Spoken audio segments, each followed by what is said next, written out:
MIM అధినేత అసదుద్దీన్ ఓవైసీ సహా ఎవరు అడ్డుపడినా వక్ఫ్ బోర్డు సవరణ బిల్లు ఆగదన్నారు కేంద్ర సహాయ మంత్రి బండి సంజయ్. వక్ఫ్ బోర్డు బిల్లుకు దేశవ్యాప్తంగా మద్దతు లభిస్తుందని ఆయన తెలిపారు. కరీంనగర్లో పర్యటించిన బండి సంజయ్ను న్యాయవాదులు ఘనంగా సన్మానించారు. డిజిటల్ లైబ్రరీ కోసం బండి సంజయ్ 15 లక్షలు మంజూరు చేయడంపై వారు హర్షం వ్యక్తం చేశారు. భారత రాజ్యాంగానికి భవిష్యత్తులో ఆర్ఎస్ఎస్ భావజాలంతోనే ముప్పు పొంచి ఉందంటూ అసదుద్దీన్ చేసిన వ్యాఖ్యలకు బండి సంజయ్ కౌంటర్ ఇచ్చారు. మజ్లిస్ పార్టీయే అసలైన దేశద్రోహ పార్టీ అని ఆయన ఆగ్రహం వ్యక్తం చేశారు.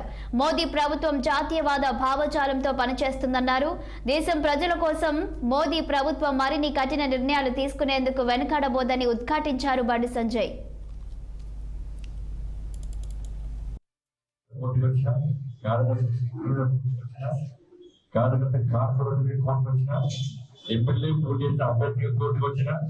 ఎంపీకి పోటీ చేసిన అభ్యర్థిగా పోటీ వచ్చిన ఎంపీ గెలిచిన తర్వాత వచ్చే అవకాశం లేదు కాబట్టి నా పని కొడుకు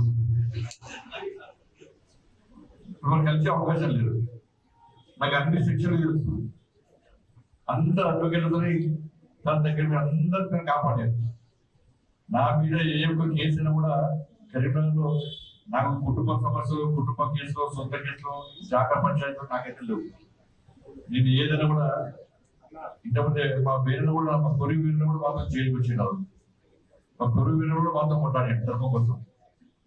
కాబట్టి మా ఇంటర్ కొన్నిసార్లు జైలు వస్తూనే ఉన్నాడు. మీ కోర్టుకు కూడా కొట్లాడే కోర్టు కూడా చెట్టును తొలగిస్తే కూడా జైలుకి వెళ్ళాడు.